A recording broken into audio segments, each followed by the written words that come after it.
is a little bit of a lower tech presentation because we're actually at a family wedding today, and then I'm going to be at the National Lipid Association meeting all weekend.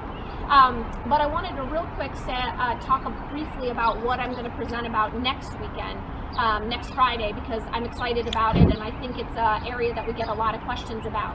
So next weekend I'm going to be talking about how in the heck do carbohydrates actually become fats in your body. And then the second part of that is going to be, what about Asians who eat all this rice?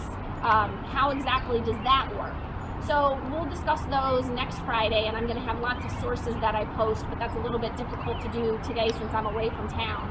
So I'm going to address another topic that I get questions about frequently, which is menu ideas. So I don't have any specific menus posted. I actually usually refer to some websites that already exist, because there are multiple websites that do such a fabulous job with this online. And some of my favorites are Ditch the Carbs, Ruled, RULED.me, All Day I Dream About Food, and I Breathe, I'm Hungry. They have some fantastic recipe sources. A lot of the recipes we cook at home come from there, and a lot of menu ideas. So I highly suggest those sites. Of course, there are others as well. Those are just the ones that I use often. The next thing is about baking. I get a lot of questions about baking, and I bake all the time. And again, that is something that is so important to understand and appreciate about low carbohydrate living.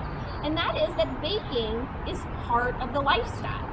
So the difference is that we bake with non-grain-based flours. And there are many of those. Hazelnut, flax, almond flour, coconut flour. They're fantastic, and they cook things that are absolutely delicious.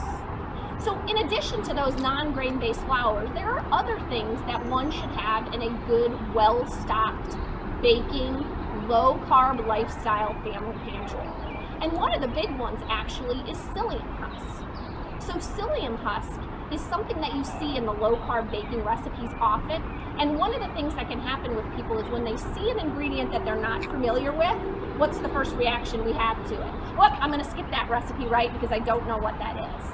Well, psyllium husk is so common in many of the low-carb baking recipes, and if you skip those recipes, you'll be missing out on some delicious food. So the funny thing about psyllium husk is it's actually metamucil. Yes, I'm not kidding. It's the same stuff. Of course, we use it in the generic non-flavored version for low-carb baking, but it brings the same texture that we're used to in baked goods to low-carb baked items. So get a big container of psyllium husk powder. You can find it at most grocery stores and even pharmacies, and that's the key. You actually look for it usually more in the pharmacy section because, again, it's used as a fiber supplement for constipation. So put it in your baking and enjoy. And make sure you make use of all those non-grain-based flours. Not only are they healthy for you, they make some unbelievably delicious foods. We'll catch you again next Friday, where we'll talk a lot more extensively all about fat in the diet being very different